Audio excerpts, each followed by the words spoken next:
Hey guys, so today we've got my updated 2022 NHL mock draft, and this is a mock draft, so teams are factored in. My last video was a draft rankings. I may come out with a new draft ranking soon, but this also not only factors in my personal rankings for players, also based on team needs, and a combination of what I think the teams need and what I think the teams will do. So let's get started here. Starting off at first overall, we have the Arizona Coyotes, taking Shane Wright. There is some question whether he is the top player in this draft, but I think that's all nonsense. I do believe he is easily the best player in this draft, and he is still putting up great points. He's definitely starting to heat up a lot. He has 71 points, 48 games so far for Kingston Frontenacs of the OHL as a center with good size, and I think the biggest part of him is he's a very complete player, a very good two-way game. And the two biggest qualities of him are not only his two-way game, but also his shot. He has an elite shot. He is a sniper with a very complete game, and I know some people will get mad at this comparison. I honestly see Shane Wright as kind of a Austin Matthews, but one notch lower, as he has that two-way game, that completeness that Austin Matthews has shown, as well as that elite shot. I think Shane Wright has potential to be maybe even a rocker star player, a top 5 shooter in the game, as well as being very complete. His upside is not crazy, it's not as high as a guy like Bedard, but I think he can still definitely be a top 10 player in the NHL. Definitely a top 10 center, maybe even a top 5 center in the NHL, and he does have a very high floor. I think he will be a solid top 9 forward coming right off the bat, and his transition to the NHL will go very smooth, I think much smoother than Alexis Lafreniere and Jack Hughes as well. Next up at number 2, we've got the Habs taking Matthew Savoie. This is very tough for me, as I think the 3 players that the Habs would consider here are Matthew Savoie, Simon Nemec, and Logan Cooley. I think those are kind of the 2, 3, and 4 guys in this draft. For me, I do have him taking Savoie, but honestly, the more and more I think, the more I like Nemec for Montreal. Cooley, I'm a big fan of him. I always have been. I think I do prefer Savoie as a center over Cooley, because I think although Savoie may actually need to transition over to the wing, Cooley is kind of just a better version of Suzuki. He's a great two-way game as well as being a very dynamic offensive player. Savoie, I think, is more dynamic, even more dynamic, more of an offensive creator than Cooley, but doesn't have that two-way game, doesn't have that defensive completeness that Cooley does. However, if Montreal needs scoring, I think Savoie and Caulfield could be an incredible pairing, having a 1-2 punch down the middle of Savoie and Suzuki. Although Montreal could get the puck-carrying defenseman that we haven't had since Markov in Simon Nemec, with potential to be a top 3 defenseman in the league. This is arguably the best defensive prospect since Rasmus Dahlin or Kyle McCarr, so he's that good. I honestly think he's at worst as good as Cheney, Drysdale, Bowen, Byram, if not better. So the more and more I think about it, I think I do kind of like Nemec at 2, but for now I'm going to go with Savoie, who does have 71 points in 51 games with a Winnipeg Ice in the OHL, so same points as Wright. More games though. He isn't as good as Wright, but I think I still see him as a guy who has 90-point potential. Next up to the expansion team, Seattle Kraken, we have Simon Nemec. They took Matthew Beniers last year. He's a low upside, high floor guy. He's going to be in the NHL next year, going to be solid middle 6 center. His upside maxes out, I think, as a very good 1B center. Who he's a guy you definitely want as a second line center on a cup-winning team. But I don't think you really win a cup with him as your number 1 center, which is why I think I may consider if Nemec goes at 2, it would definitely take Savoie or Cooley. But I think Savoie on they do take Nemec over Cooley, as again they have a very complete player in Beniers who may not be necessarily number 1 center, but I think he can still be a borderline elite player. And you can get that center. It's not the end of the world if he's your number 1 center for the next 5 years or so until they can get someone else. And I think even then, like next year, we're going to try to get Bedard. And getting that stability on D with Nemec's amazing offensive defenseman who has 26 points, a goal and 25 assists in 38 games in Slovakia. He's very good offensively, and his defense, although I think it definitely needs some work, it's not horrible. He's not like Quinn Hughes. He's more polished than that. And he's such a good player offensively, such a great puck-moving defenseman that I think it will really help Seattle to get that true number 1 defenseman. At 4, we have Buffalo taking Logan Cooley. So I do have Cooley going here at 4, and he has 45 points in 33 games with the US NTDP's U18 team. And as I said, I've already talked a lot about him. Very good two-way center. Honestly, I think he also has 90-point potential, whereas I think Savoie's upside is 100 points, and definitely I think he can get to 90. Cooley, I think, is maybe more of a just like around a point per game player. Maybe I think in his prime 1 or 2 years he can get to 90 points, but he's a very good two-way player. He shows very high upside and very dynamic player who I think Buffalo needs after getting rid of Eichel. we have Cousins, who is a center. I think maybe he may transition to the wing though. But I think at this point, just take the best player available, which is, in my opinion, Cooley. 5, we have Ottawa taking Lambert, and he has definitely, I think, has helped him being moved from to the Lottie Pelicans from a JYP in the Liga. He has 3 points in 20 games so far between those two teams in the top men's league in Finland. He is a center. He's most likely going to transition to right wing. He already kind of is. He plays both. He's probably going to be right wing in the NHL. And I think you take the best player available at this point if you're Ottawa, which is Lambert. Although he struggled to put up points, he's been extremely unlucky. And when you look at all the tools that you need to, that first-star NHL player, Lambert has those. He has the tools to be an elite number 1 first-line winger. And, this is a guy who can be a top 15 winger in the NHL. He's that good. He has the talent. He has the upside to be potentially the best player in this draft. So you put him there with, you have probably Stützle down the middle, have Lambert and maybe Drake Batherson on the other side. This team is looking good. Nemet's already gone, and I don't think it's really worth it to get Jurček or Casey yet, so I think Lambert is a fairly easy choice here. 6, we have Philadelphia, and I have them reaching a bit for defenseman here into Jurček. It's in a crazy reach. However, I think Slafkovsky is still available, who I think is the far better prospect than Jurček. But I think, Philadelphia's defense is just horrible. He signed Rasmus Ristolainen. I think he's a bona fide in the NHL. He's a massive 5-year, $5.1 million contract. Really bad contract, and they need help on defense. Jurček, not nearly as good offensively as a defenseman than Nemet. But still, he's more polished. Good on both ends. Probably still maybe more of an offensive defenseman though. But I think he will definitely help Philadelphia a lot on both ends. And I think he will be, although maybe not true number 1 defenseman, he can be a maybe top 15, 20 defenseman in the NHL and be a very good first-pairing defenseman.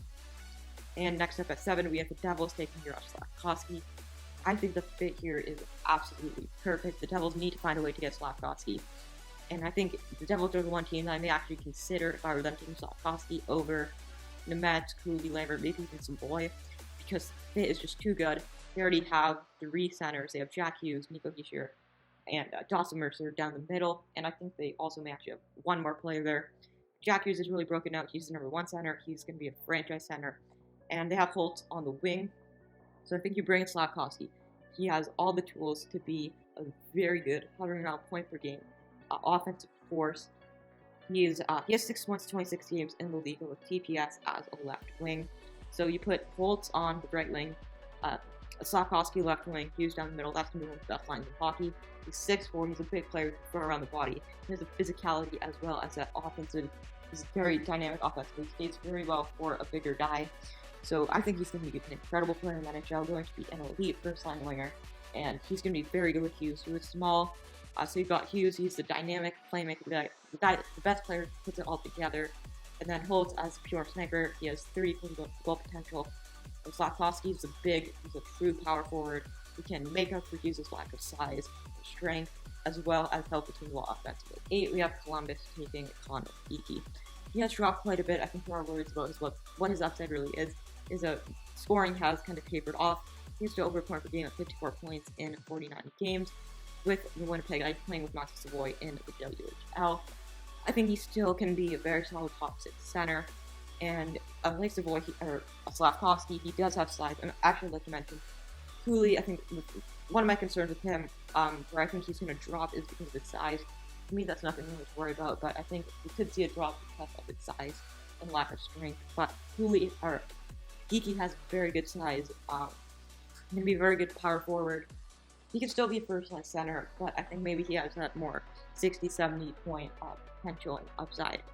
However, I think at this point, there's a lot of guys that are very close here, but I think they are going to go with Geekie at 8. At 9, we have the Islanders in a very interesting position at taking Kamel. Kamel taking, arguably the most interesting prospect in this class. 22 points, 35 games this year with JYP in the Liga.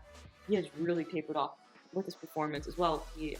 He's also gone injured. So he was at a point per game, but overall, he has gone super lucky.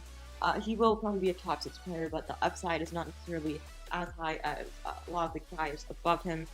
The reason I really like this fit for the Islanders is obviously the big need is scoring. Pelech and Pulak are still two of the best players defensively in the NHL. But Barzal's their only guy that can score. The reason why they made the conference finals the last, or like 2 of the last 3 years, is because they have elite defense paired across with a great coach. They have elite goaltending, and they got, like, on top of Barzal, who's the number one guy, they also had a lot of depth scoring. A lot of those guys tapered off. I think you bring him out as a right wing, and he can be very solid next to Barzal and bring that extra scoring punch. At 10, we have Detroit taking Tychuk. He may also, along with Mel, be the most interesting prospect in this class. I think he's one of the most underrated players. He's such a good offensive defenseman. 50 points, 53 games with the Moose Jaw Warriors of the QMJHL, or WHL. Detroit, I think with Yzerman, best GM in the league. He knows what he's doing. Tychuk is, I believe, a left shot defenseman, but I do know he's the opposite shot of Morris Seider. I'm not the biggest fan of Edmondson. I think he will still be a topper defenseman, though. But I think Tychuk and Morris Seider can be the best defender in the NHL potentially. He's so good offensively. He's such a dynamic player, brings so much to the table. He's not a complete defensive liability. So maybe I think he's kind of a lower and less plus version of the Mets. You give him a couple more years to develop the WHL. This is a guy who has like insanely high upside to be number one defenseman. Next up at 11, here the San Jose Sharks taking Seamus Casey. Now, Seamus Casey he has a very wide range of rankings. Some people have him in the top 5. Some people outside the top 20. I think he has that top pairing upside. So I think he is probably going to go in that maybe 8 to 15 range. But he's still very good. He's 24 points, 37 games with the the national U18 team, the USP. Very solid defenseman, good 2 ways, and I think on San Jose they are going to want to go with the defenseman. They're minor hurdle to elite forwards. D is getting hauled out. Their only prospect is Ryan Murphy. We'll see how it pans out. So I think Casey is probably the best pick available here. At 12, you have Winnipeg taking Danila Yurov. And the thing with them here is they would take a defenseman, obviously. They still need more defensemen.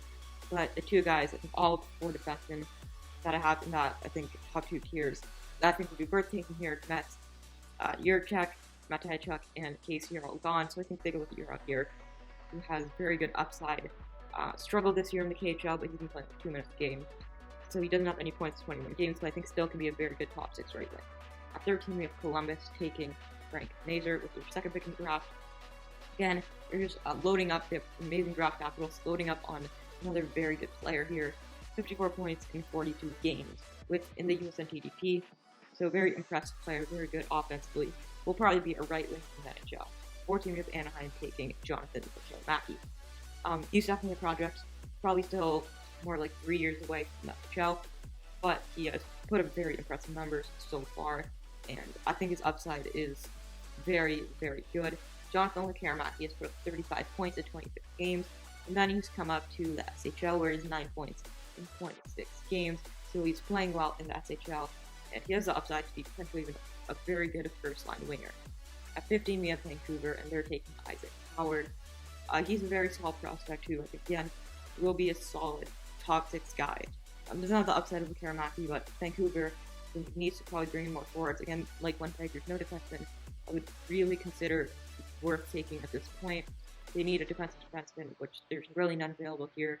If they were to take one, that would be a very good reach. So I think they're going to go with Howard. At 16, we have Edmonton taking Gleb Trikazov. He's an interesting prospect. He's 45 points, 35 games in the MHL, which is the top. It's the ECHL equivalent, I believe, in Russia. He's a center right wing, and I think he's got very good upside. He's a bit smaller, but Edmonton needs to bring in more wingers. I think he can be a guy who can definitely play beside David and Draisaitl. And again, there's no defensive worth taking here. At 17, we have LA taking Marco Kasper. I think he doesn't have the highest upside in the world, but he still has been very, very solid this year playing in the SHL. So Marco Kasper has 10 points, 41 games with Blue BK. So very solid numbers, and I think he has a high floor. I think will be a very good top 9 center at the very least. So I think he can definitely be a solid second line center. At 18, we have Buffalo taking Philip Nazar. And he has 15 points, 36 games this year in Slovakia. He plays the wing. He'll probably end up playing wing with Buffalo. They brought in their center. I don't within the draft, Cooley. I don't think they're going to take a center here. They do still have Darlene Howard on D. So I think they're going to try to load up on forwards here, taking Bizarre, who's a very dynamic player with a high upside. At 19, we have Nashville taking Ty Nelson. Very good offensive defenseman, first overall pick in the OHL draft a couple years back. There are definitely big concerns with how polished his game really is and his defense, but he is still an amazing player offensively. He has 43 points in 54 games with North Bay in the OHL. He's a true offensive defenseman, and I think that when I look at a guy like Denton Matejchuk, he is probably better offensively than Ty Nelson, and he also isn't necessarily a defensive liability. Ty Nelson is very much like Quinn Hughes. So next up at 20, we have the Washington Capitals taking Tristan Luneau. Luneau was the first overall pick in the QMJHL draft in 2020. This year he has 30 points in 44 games with the Gatineau Olympique in the QMJHL. He is an offensive defenseman, but he is much more well-rounded than a guy like Ty Nelson, and I think he can bring to the table what you can bring to the table. He can be a very solid top 4 defenseman for the Capitals, who are likely going to be heading into the rebuild within the next 3 to 5 years. At 21, we have the Stars taking Rutger McGroarty. He is a guy who has been up and down rankings a lot and has been in a very wide range. And especially after being kind of looked at as a true top 5 guy and the number 4 guy in this class by a lot of people, behind Shane Wright, Brad Lambert, and Matthew Savoie. But for the most part, he is still a first-round prospect, and I do find that he is pretty underrated now. He is playing in the USN TDP, and this year playing on the U18 team. Rutger McGroarty has 43 points in 37 games as a center, so I think those are pretty good numbers, and he is fairly well-rounded enough that I think he can be a solid contributor in the middle 6 for a team like Dallas, who just I think needs to add up into draft capital, as it's we don't really know what direction they're going in. They haven't really been clear with the moves they've made, but I think this is probably the best pick available for Dallas. At 22, we have Minnesota taking Pavel Mintyukov. He's one of the lesser-known prospects in this class, but he has actually quietly put up a very good season with the Saginaw Spirit of the OHL. With 45 points in 52 games, it's a very good Russian offensive defenseman, which I think Minnesota could have, as they can add him onto a very stellar decor right now with Jared Spurgeon, Jonas Brodin. I think Mintyukov can be a very solid offensive contributor on the blue line. At 23, we have St. Louis taking Ivan Miroshnichenko. He has obviously dropped quite a bit. I mean, he's already dropped after being looked at as for sure a top 10 guy. A lot of people had him in the top 5. He has definitely been struggling this year playing in the VHL. He's 16 points in 31 games playing in the VHL. He's a solid left wing. He's got a good shot, and he's very big body, so he can throw around the body and be very physical. But he is missing all next season. He has been diagnosed with a health condition. So I think that's definitely going to drop him through the rankings. I think, however, he can still be probably a late first-round pick. At 24, we have Boston taking Liam Ogren. Liam Ogren has a very high floor, but his upside is a bit questionable. He has 58 points in 30 games, including 34 goals with Djurgårdens in the Swedish U20 League, same team as Noah Ostlund. He plays a left wing and will very likely become a solid top 9 winger, but probably won't become a star. And he doesn't have much upside, but he is a very safe bet here at 24, which I think is what Boston needs. They already have a lot of stars. They're one of the best teams in the league. I think adding Ogren brings you someone who can come in a few years and be an instant impact player in the lineup. And very safe bet, probably won't become a bust. At 25, we have Toronto taking Ryan Chesley. I think this is the ideal pick for Toronto here. Chesley is one of the only defensemen who is very defensively refined. There's a lot of very good offensive defensemen in this class, but a lack of defensive defensemen. So I think bringing in Chesley here is a great move for Toronto. He has only 16 points in 42 games with the USN TDP, but although he has struggled a bit offensively, he's still a fairly good player offensively, along with being good defensively, making him a very solid two-way defender, which I think is something Toronto needs, as he won't necessarily be a liability offensively, but he will really help with their defense being a very solid second, third pairing defenseman. At 26, we have Pittsburgh taking Kevin Korchinski. Korchinski is one of the most interesting prospects in this class, having a sky-high upside, but he is quite risky, and he is quite the boomer-bust prospect, but I think this could end up working out very well for Pittsburgh. Very much could end up going into a rebuild with the way things are looking like, but Korchinski is more of a project. He's definitely going to need to improve his defense, but he's just such a dynamic offensive defenseman that this could end up looking like a great pick. He has 51 points in 54 games with the Seattle Thunderbirds in the WHL, so he's very good offensively. His defense does definitely need some work and polishing, though. but if it does, he can become a very good top 4 defenseman and play alongside John Marino, as they really don't have any defensemen that project to move the team in the future aside from Marino. At 27, we have New York taking Elias Salomonsson. He has definitely dropped a lot. He was in the top 15 of my original rankings, or he actually was in the top 10. He has dropped quite a bit, but he is still a pretty solid prospect. His numbers don't necessarily jump off the sheet this year, playing in the U20 league, but I think he still has the potential to be a very solid top 4 defenseman. At 28, we have Buffalo taking Owen Pickering. This is another very interesting pick, very interesting prospect. He's a very solid offensive defenseman, and the ceiling is sky high for Pickering. He's 31 points in 56 games with the Swift Current Broncos as a defenseman. They do have Rasmus Dahlin and Owen Power, but I think Pickering can be a very good defenseman, and I mean, he has the upside to be very good. He has the potential to be a star, a first-pairing defenseman, and I mean, I could definitely see him as a top 4 defenseman in the NHL. At 29, with Montreal taking Noah Östlund. I think this is a great pick here for Montreal. Östlund playing on the same team as Liam Öhgren. He has 42 points in 32 games as a center. And, I mean, I think Montreal could probably use another center prospect with good potential. He is not as safe as Öhgren, but he does have a solid upside to be a good top 6 center. At 30, we have Tampa taking Ludwig Persson. He's another Swedish player playing in the U20 league. And this season, playing in the U20 league, Ludwig Persson has 59 points in 39 games with the Frölunda J20 club. So very solid numbers as a center and winger, and overall will probably be a good top 9 contributor in the future for Tampa. Now we have back-to-back picks by Arizona to end things off. So 31 of them taking Lane Hudson. I mean, he has potential to be a star, elite, modern-day puck-moving defenseman, but the big problem is he is extremely short. He's 5'8". I think I've seen some people say he's 5'7", and he only weighs around 150 pounds. Even like 145, so I mean, very small for a defenseman, where Mikhail Makar and Jamie Drysdale are seen as small at 5'11". So Lane Hudson is an absolute midget at defense, but he's very good. He's an extremely dynamic, mobile defenseman and has the potential to be one of the premier modern-day defensemen in the NHL. And I think if Arizona, they're in the rebuild, if they can develop him right, this could be the steal of the draft. And finally, ending things off here at 32, Arizona goes with another defenseman in Mats Lindgren.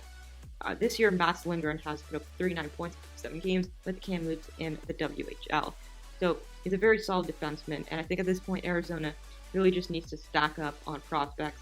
And they have, they're rebuilding, their team's trash. They need assets everywhere. He is small, he's only 6 foot, but solid left shot defenseman who is Swedish playing in the WHL. So there you have it, guys. Hope you enjoyed it. If you did, remember to leave a like and subscribe. Comment down below who you think is going to go second overall. I think it's a very interesting debate here. Would you take Nemec if you are the Habs? So thank you for watching. See you in the next one.